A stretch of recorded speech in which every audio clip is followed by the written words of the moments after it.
Hello everyone and welcome back to episode 110 of Knowing Wheel, and finally we can say it again. It is race week once more in the world of Formula 1. We're back in Azerbaijan, of course. Today we're going to be previewing the weekend's action and having a bit of a recap over the, now 3 weeks since Formula 1 was out, of course, in Australia. And as always, I need my partner in crime. It's Jamie183. How are we doing, mate? I'm good. I'm very good. I'm looking forward to F1 being back on the screens this weekend. And it feels like longer than the winter at this point, really. But here we are, we made it.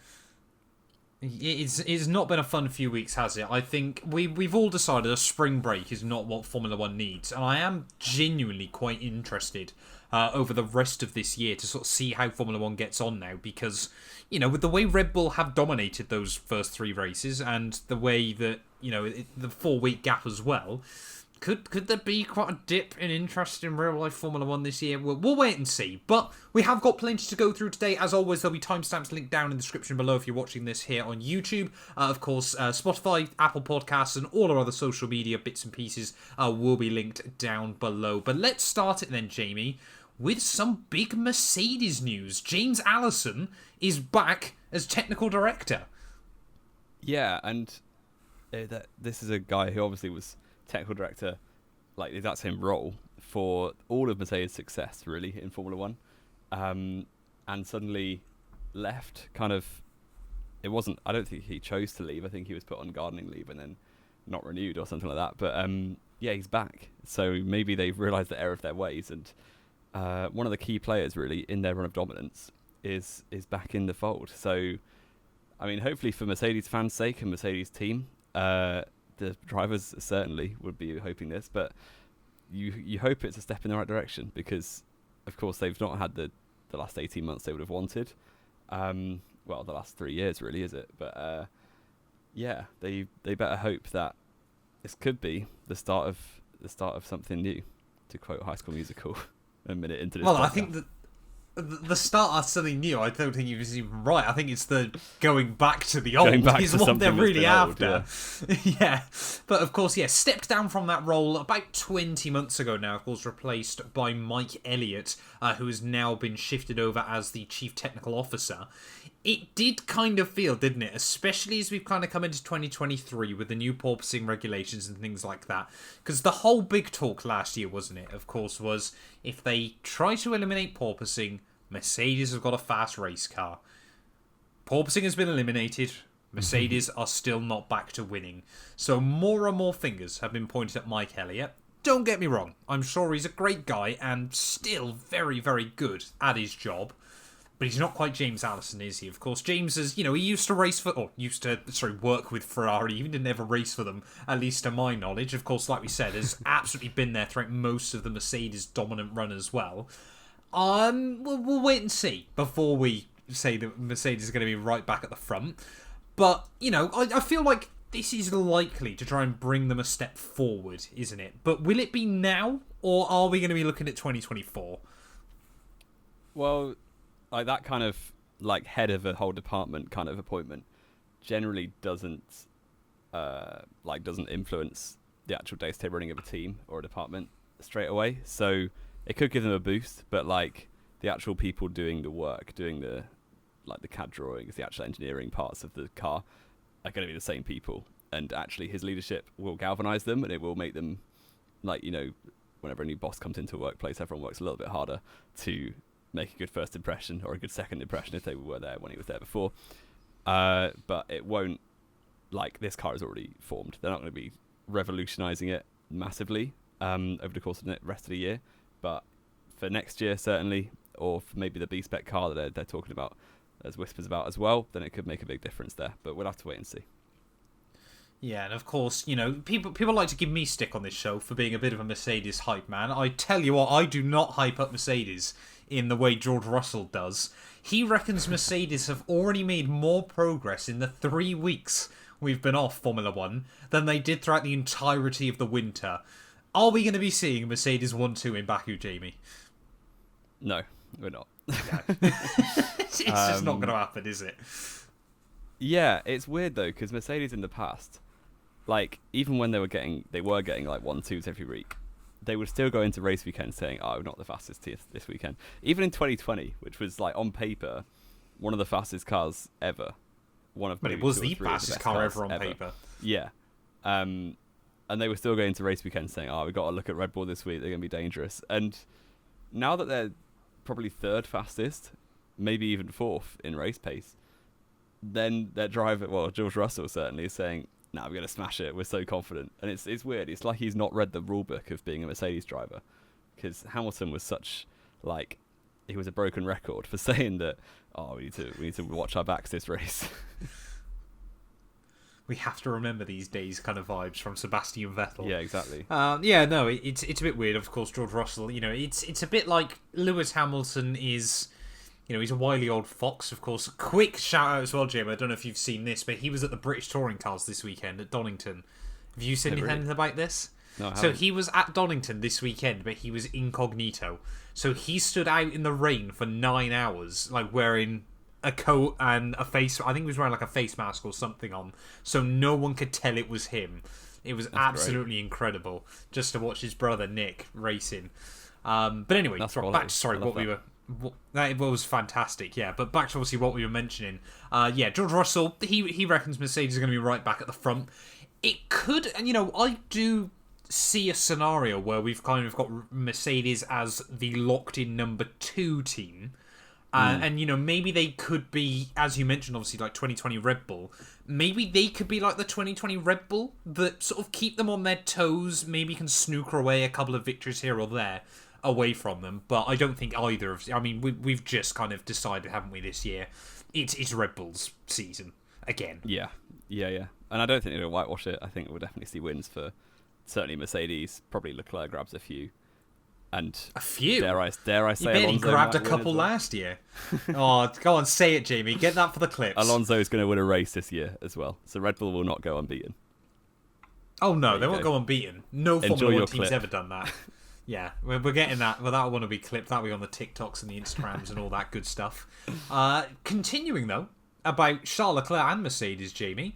Apparently now it's an open rumour, which, for those of you that don't really know, an open rumour is just basically something that everyone knows, inside the Formula 1 paddock, that Charles Leclerc is in big talks with Mercedes. Now, we, of course, already mentioned this. I think it was back pre-season, wasn't it? We did a podcast, and we obviously mentioned this. Could we see Charles Leclerc go to Mercedes? If so, who would he replace? Why would it be Lewis Hamilton? And would Hamilton retire, or would he go the other way? Well, it obviously would be Lewis Hamilton, because Mercedes have put all of their future eggs in the basket of George Russell. So it would be incredibly dumb to replace him, I think. Send him back to Williams. Yeah, give him a development loan. No, I don't see that happening. But I feel like the Leclerc, Ferrari relationship has kind of gone through the classic Ferrari cycle that we've spoken about many times. So it's winding down, isn't it? Yeah, he's been there 5 years, so he's definitely in the deterioration stage. So it's only really a young driver coming in and beating him away from leaving. So we'll see. Maybe Carlos Sainz got to look over his shoulder, but I think Leclerc is clearly not that happy at Ferrari. I don't think he has really been since probably 2019, really, which is quite a long time ago now. Yeah, I was going to say the first year he was there.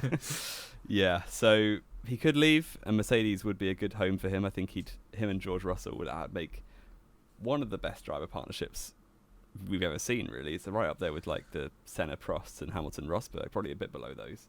But I mean, I think putting Senna, Prost, and Hamilton, Rosberg on the same level is unfair. I'm just going to put that out there. Yeah. How many other double world champion lineups have we seen? A fair few back in the 80s and 90s. I guess. And then 2007. 2015-16 McLaren as well. That was pretty good. Yeah, I think it would be very exciting if he does. But the problem is, Mercedes will not kick out Lewis Hamilton. It would have to be, I feel, Hamilton's decision to leave, because he has literally been the face of that team for the last 10 years. So sorry, I've just thought of a really obscure one as well. Okay, go ahead. 2005 Renault for one race at the end of the year. 05 Renault. Or Really? 06 it might have been. Jacques Villeneuve and Alonso, wasn't it? That wasn't 05 or 06, I can tell you that. That's fizzy. Was it? Was it earlier? Anyway, sorry, Yeah. we'll go back to the Never actual mind. point we were talking about. What about 00 Williams with Villeneuve and Button? Yeah. There you go. Future champs. We'll get out. We'll We've get really back on gone topic down a for rant now. there, haven't we? Yes. What was I saying? Oh, they won't kick out Hamilton. I think if Hamilton would like to make way for Leclerc, then he might be invited to. But I think they won't. They're not going to say, you're out, we're replacing you, because Hamilton has been that team for the last 10 years. Plus, also, and this is going to be, a bit, potentially, we might have different answers here. Do we believe Charles Leclerc is a better driver than Hamilton? Oh, obviously, don't get me wrong, he's much more of a future-proof option. Not now. I think that's fairly... No. I would say that for sure, but... Richard? Yeah, Sorry. Richard, it's been a while since one of them. I think, if you're looking at the next 10 years of your team, you'd rather have Leclerc. Yeah. So, it's one of those. Yeah, so all of that... we've been off Formula 1 for 3 weeks. Silly season has got to kick off again, hasn't it? Yeah. There's still a tiny part of me that goes, could we see Hamilton in a red suit? I kind of don't want to, because he just wouldn't win. Or, knowing Hamilton's luck with changing teams, Ferrari would just go and dominate again. But so. Jamie, this is the whole point. He probably wouldn't win, you're right. But imagine if he did. If he did, people would never shut up about him being the GOAT, and I would hate it. I think if he won a world championship with Ferrari, for anyone that still argues he isn't the GOAT, that would solidify it. Car merchant. He'd then only be behind Fangio for different teams to win a world championship with. Yeah. And in the 50s, people changed team every week. So Exactly. Fangio did. That's how he won one of his titles. Yeah. Or two of them, even. Yeah. Part silly of me would like to see continues. Hamilton go to Ferrari out of, just completeness of his career almost, because everyone's a Ferrari fan. Even if they don't say they're a Ferrari fan, they're a Ferrari fan, to quote Sebastian Vettel. But I don't believe he would win a world championship. No, sensibly, nor do I. But imagine if he did, Jamie. Oh. Imagine if he did. Even a non-Hamilton fan, I would kind of rate it, but not really, because people wouldn't shut up about it. Anyway, talking about other potential driver moves in the future, one that I don't think either of us were really predicting at all, were we, is Franz Tost and Helmut Marko both believe Yuki Tsunoda is going to be a Red Bull driver in the future. And honestly, I don't really see what they've seen in this. Yeah. Yeah, he's gone from having a competent teammate in Pierre Gasly for his first 2 years, and suddenly they've got effectively a rookie, even though he's 28. And he's beating this 28-year-old rookie, De Vries. And they're like, oh, he's actually good. But no, he's not. It's just both the drivers are now average at best. So I hate to be disrespectful, but I don't think either of them will ever drive a Red Bull in a permanent capacity. And if they do, I don't think they'll pull up any trees. So, which is good because F1's going carbon neutral. So it better not be. No, it's a bit of a weird one, isn't it? Because don't get me wrong. Obviously, 2021, we've discussed this before, haven't we? The journey of Yuki Tsunoda. 2021, he didn't do badly for a rookie, but he also wasn't particularly good. No. However, it was, of course, widely accepted that, and in his mind as well, he was pushed up to Formula 1 a year early. Mm-hmm. And that's not only about getting experience in Formula 2, it was more the physical aspect of driving a Formula 1 car. He wasn't strong enough physically. He wasn't healthy enough as well, of course. He always said, his diet was awful. He wasn't ready to have a Formula 1 diet just yet. 2022 came along, and whether there was a combination of Gasly starting to check out of AlphaTauri as well, or whether it, I think it was a combination of both. Mm-hmm. Gasly was starting to get a bit bored. Car wasn't as great, so you're a bit less motivated. But Yuki definitely took a step up. Yeah, for sure. I feel like, again, he's stepped forward. Yeah. But I don't sort of see how he's stepped forward into a position, because really, we're comparing him against three other drivers here, aren't we, for a Red Bull seat? Daniel Ricciardo, Sergio Perez, Lando Norris. Is he better than any Not of Alex those three Albon? drivers? Do you think he would ever go back? No. Okay. I think Albon will get himself out of the Red Bull program entirely soon and just go Williams, to be honest. Yeah, it'd probably be best for him. I suppose they've given him his chance already, haven't they? So. Exactly. Yeah. Exactly. I think if you compare he's not Yuki better than to any of those three. Yeah. No, he's not. And even like, I don't think straight to Red Bull, but I'd like to see him go up against Liam Lawson in AlphaTauri, because I think Lawson would give him a good run for his money. So yes, that would be the big test.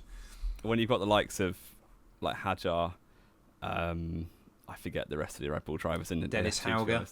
Dennis Hauger needs to step forward this year, our 2022 champion. Desperately. According to this podcast. Yeah, we were all on the Hauger hype train. How quickly that fell apart. Yeah. So it will be interesting. I do think they're kind of just trying to give him a break, because I know in 21 they were extremely harsh on him. So maybe they're just trying to give him some confidence back, and not just self-destruct his confidence like they did back in 21. Yeah. And I mean, I think that leads on to the other question, of course, that you just mentioned there. Could we see De Vries dropped mid-season for Liam Lawson? Because let's be fair, even if he's still winning Super Formula, Red Bull don't care about winning that title. Super Formula obviously doesn't mean anything to them. And I'm sure Lawson, if given the opportunity to come to Formula 1, would absolutely take it. Could De Vries get dropped mid-season? Because, I mean, really, it's felt like ever since the start, he's just a stopgap, isn't it? Until they get someone else up the ranks.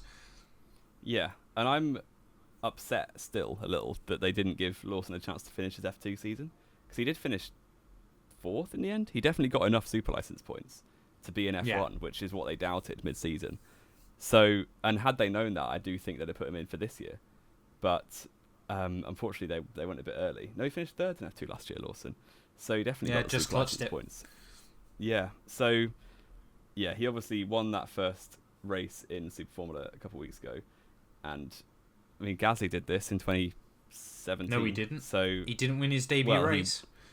He didn't win his debut race, but I mean, he competed in Super Formula, was on for a championship challenge, and then was called up to Red Bull, called up to Toro Rosso mid-season. So it's not out of the question, and I do think De Vries will have to step up soon, because so far it's just been not that much really. So it's just been pretty anomalous, hasn't it? You could easily forget, and I mean, part of that's due to AlphaTauri as well, but you could easily forget he's just not there.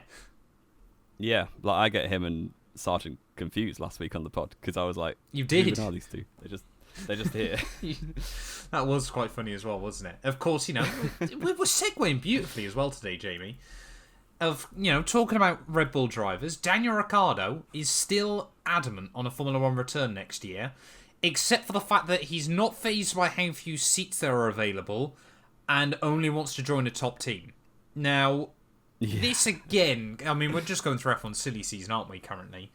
Really, if he wants to join a top team, he's probably looking at 2 seats, either replacing Sergio Perez, or if Leclerc went to Mercedes, could he be a weird shoehorn in at Ferrari?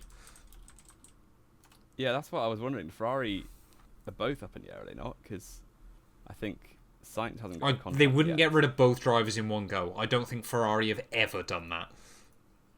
Oh, Sainz does have a contract till 24, actually. So, yeah, he renewed I last do year think, at Imola, didn't he? Yeah. So, potentially, if Hamilton did call it a day, Leclerc goes over to Ferrari. To Mercedes. Sorry. Then there is a possibility. There is a free seat there. I don't know what other candidates you'd put forward for that. I guess the likes of maybe Ocon would be up for that. But then you're looking for a team leader, aren't you, if you've lost Leclerc? So I don't think Ferrari want to hire a Frenchman after Alain Prost. Yeah, true. But if you're looking at candidates to lead Ferrari at this point in their career, who really... Do you want Ocon leading your team? Well, I don't. I'm not saying that. I'm just like, they're really... Could you persuade Norris to make the move? I don't think you could, from McLaren to Ferrari. I do. There's... I mean, really there's 2 drivers there. Well, not sensibly, but I could believe doing it. Lando Norris, Lewis Hamilton. The Ferrari is pretty big. Yeah, true. Yeah. Let us know in the comments. Who do you think would... If Leclerc was to go to Mercedes and Hamilton does retire... Who would be the team leader at Ferrari? Because I don't think Carlos Sainz is up for it. Or up to it, sorry. No. He probably would be up for it. Watch Fernando Alonso go back. Yeah. Yeah, and other than that, they've not really got any super exciting young drivers at the minute, Ferrari, have they? No. So no. It's all weird and wonderful, isn't it? Yeah. Back the Iceman back again. But of course, we've said Ferrari there, but on the alternate to that, this was kind of just me, I'm thinking hypothetically, could we see, I don't think it'll happen this year, but could we see Fernando Alonso retire, whether it be the end of next year or something like that, Sergio Perez go back to Aston Martin, now they're a real force, and then Ricciardo get his Red Bull seat? Could we just basically be back to 2018? If you're talking, 2 years away, you've got a whole host of other new young drivers to come into sport, like Teo Porcher. That is also very true. There's going to be at least 3 or 4, you imagine, that are currently racing F2 and F3 that would be wanting to step into those kind of seats. So the reshuffle of bringing back the likes of Ricciardo and bringing Perez back to his old team, I guess it's worked for Haas in the last 2 years. But I don't think that's a very likely scenario, really. But, no, it's all a bit weird and wonderful, isn't it? Speaking of weird and wonderful, Jamie, have you heard the great news today? I don't think I have, really. I've not spent much time on Twitter, so... Nikita Mazepin is apparently looking for a way to get back into Formula 1, ladies and gentlemen. And this one did make me chuckle. Isn't he still banned by F1, technically? Well, he wants to get those decisions revoked and overruled. Compete as an independent, maybe. Well, exactly. That's what he'd have to do, is race... Like Robert Schwartzman obviously races under an Israeli licence, doesn't he? Mazepin would have to try and get a licence elsewhere. But I wonder how that would sit with his dad. Yeah.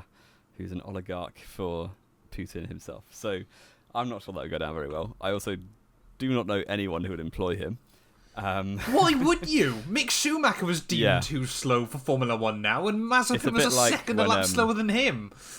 I think it must have been around 2017 when the new regs came in for F1. Pastor Maldonado was like, I want to get back into the sport. It's like, okay, you might want to, but who's going to employ you? Who wants you back in the sport? Yeah. Crazy, so I don't crazy think that will go very far. From Nikita Mazepin. And the last quick little mention we had as well was James Vowles believes that Williams have been unlucky to only score 1 point this year, but also said that the Williams factory and IT systems are beyond atrocious, which is an interesting thing, isn't it, Jamie? Because it's one of those ones that you never sort of think about from the outside, but does make perfect sense. Williams probably still run Windows Vista. They probably, if that, Windows 98 maybe. Like I've MS-DOS. I've done a handful of jobs working in NHS, and the NHS admin system is beyond horrendous. The amount of data they store and the amount of data entry that people like me have to do, which is fine because it's money. So, but yeah, it's the Williams F1 team probably run similar systems to what the NHS do, because both of them had their heyday in the 1970s, and need a lot of work probably these days. So yeah, it doesn't surprise me at all that they're horrific at data management and IT systems and that kind of thing. Yeah, just a quick little mention there. I think would we say Williams are unlucky to have only scored a single point? Unlucky, is maybe the wrong word, but Albon was running 6th in Melbourne, so I guess this is the thing. This is what I saw yesterday. Literally, someone said, how are Williams fans not upset that Albon potentially threw away their best results since 2018? Yeah, but then they do they blame that on wind, but then Rosberg gets stick for 2015 USA for not seeing wind. So because he was in a Mercedes, not a Williams. And you didn't see Albon throwing a hat around the place afterwards. Yeah, I do think it probably goes down as a driver error for Albon, unfortunately. But they've certainly got the car. They haven't got the slowest car, so it should, especially on street. Haven't they? Baku. I think the AlphaTauri is worse than the Williams. Okay, fair enough. Anyway, Jamie, Azerbaijan, Baku Grand Prix, sprint weekend. What are our thoughts and feelings? We've got 5 races over the next 6 weeks. Things are about to get crazy, aren't they? I'm really looking forward to this. And we've done a lot of negativity about sprint races in the past, but I'm very curious to see how this new format goes. I think it'll be a lot better than previous, to be honest. I know we said this when the changes got announced, but the new qualifying format of basically 2 separate qualifying sessions, one for the Grand Prix, like normal, and one for the sprint race. I just think that'll make a huge difference because people will have nothing to lose in the sprint race, which means they'll go crazy and there'll be tons of crashes and mentalness. So we shall wait and see if that does happen, but I think it'll be a big improvement. I've just thought of an idea to make it better. Is it sprinklers? No. That'll be fun. Do your sprint quali as like a normal qualifying format. Do your sprint race, and then they go out in reverse order from the sprint race for one-shot qualifying for the real race. That way the sprint still carries some weight, but not a lot of weight. Because it means if you win, you got a more rubbered-in circuit, but if it rains. Yeah, they tried this doing qualifying not at the same time back in 2003, I think. 3, yeah. Where you had basically a 1 lap at a time, everyone takes turns. And it just allowed people to get screwed over by weather, which was just not very But it fair, almost really. left us with an Arrows 1-2 in Magny Core. Yeah, Magny. That's very, very French of you. Thank you for that. Yeah, I don't think that's a great idea. I'm sure they probably spitballed some stuff like that when they were thinking, how can we improve sprint races? But I think almost keeping it simple. We know qualifying works. We know racing works. Let's just do it twice. Well, the racing doesn't always work, let's be fair. Well, we've had some people have been proper watching it for snooze fests. 73 years. Yeah, very, very true. But of course, Baku this weekend, then we fly out to Miami the weekend after that, don't we? And then Makes we're a lot of back sense. in Imola, of course. This whole trying to cut down the carbon and all that good stuff as well. So, yeah, we're going near basically 3 continents in 3 weeks. It's kind of mad. But it's going to get exciting, Jamie. We're going to have loads of podcasts to do, aren't we? Yeah. We've also, therefore, because of the sprint weekend format change, got even more points available in our prediction league. Because we're going to have to do sprint qualifying. Did we used to do sprint race, or did we just do sprint winner? We just did sprint winner. So we'll I do think that we again. just did sprint winner. And then we have real qualifying and top 3. Wow. I think you're winning, aren't you? So there's like we didn't 12 update points it last available? time. Did we not? I thought you No, did. I definitely got 6 points, and you got about 2. So I think it was 13. No, I don't think it was that bad. Was it 13 to 6? maybe you got 4 points. I think you got 4 and I got 2, to be completely honest. No, I definitely got 6 because I got the top 3 right, apart from Hamilton's swap for Russell. I definitely got 6, but we will sort that out in post. Let's call it 13 to 8. Okay, well, I'll go and do a VAR check on this in a second. But what was the question? Oh, predictions, indeed. Predictions. This is just going to be stabs in the dark, really. But since you're losing, you can go first. Oh, thank you. Right, sprint qualifying then. I am saying Max Verstappen. Exciting, Wow. I know. Adventurous. Sprint race, Max Verstappen. Qualifying, Sergio Perez. Top 3. Really? Okay. Yeah. Top 3, Max Verstappen, Sergio Perez, Lewis Hamilton. Alonso streak's coming to an end. Yeah, it's over after 101. That's his final podium. I will go sprint qualifying. Max Verstappen. Sprint We race. are so boring. No. Here we go. Sprint race. Esteban Ocon. George Russell. Whoa, Russell. okay. Something crazy is going to happen, I believe. Okay. Real qualifying. Verstappen. Real top 3. Verstappen. Okay, you can't finish first. You can't put Verstappen on the podium twice, mate. Who do I want to say in second place? I will say Russell Hamilton. Okay, Perez is said having they're another back. night now, you reckon? James Allison, he's here. James Allison has fixed Mercedes immediately. And the final thing I think we need to do, which I should have shoehorned in earlier but didn't, Okay. is a little quiz. And speaking Oh, of no. the new qualifying changes, which have oh no. Yeah, we've had a few little tweaks to the Q1, 2, 3 format, as in the times for the sessions are changing. But are they? It has been for the sprint. Sorry, they are, aren't they? Oh yeah. So, okay. F1's been using this Q1, 2, 3 since 2006. Yes. In which time, a minimum of 39 Q1 eliminations gets you into the top 10 for the most Q1 eliminations. And the most anyone has is 71. You have to name me the top 10 most eliminated drivers in Q1s, and you have 1 minute starting now. Lance Stroll. Nicholas Latifi. Yep. You said 39 will get you in the top 10. Yeah. Mick Schumacher. No. No, he didn't do 39 Grand Prix. Oh, here we go. Pascal Wehrlein. Marcus Ericsson. Yep, he's top. That's mad. This is awful. How evil is this for a quiz? Trying to think of Kazuki Nakajima. No. Trying to think. It was like a bad qualifier back in the day. Adrian Sutil. Yep. Okay. He was fourth, which is within character. That's mad. Kevin Magnussen? Yep. Okay. The rest are all in the same realm, but you've got 5 seconds. Right, okay. Can you give me the realm? Okay. There's the time gone. You had 5 that's left. Fine. I'll take 5 out of 10 on that. Think about, between 2010 and 2014. This is the thing. I didn't think any of those drivers had done badly enough.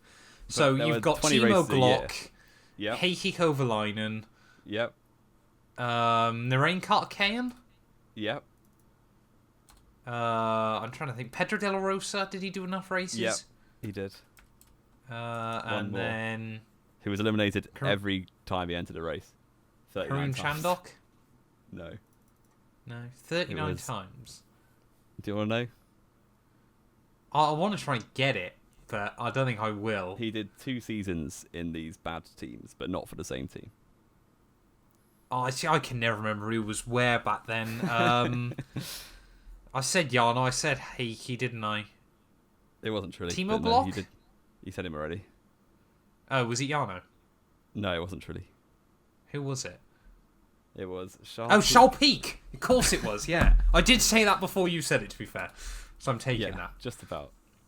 Evil little quiz, that, Jamie. Fair play to you. That was interesting. Yeah, I just could not think who was going to be there. You did well. 5 out of 10. Are you sure Max Chilton wasn't in there? No, he wasn't. Eliminated less than 39 times. Fair play to him. Because he was also really good at finishing races. Not in particularly good places, just really good at finishing them. But there we go then. I think that is going to wrap us up for this week's Formula 1 podcast. Of course, we will be back next week. We're going to have a lot of double shows coming up, aren't we, Jamie? We're going to be at episode 150 before we know it. We'll be back next week, though, of course, to review the action from the Azerbaijan Grand Prix, and then previewing Miami later on next week as well. So, if you want to enjoy, please do make sure you leave a like, get yourself subscribed, hit follow, all that good stuff. Like we said, socials will be linked down in the comments below. But yeah, that's going to do us for this one, and we'll be back very, very soon with more Knowing Wheel.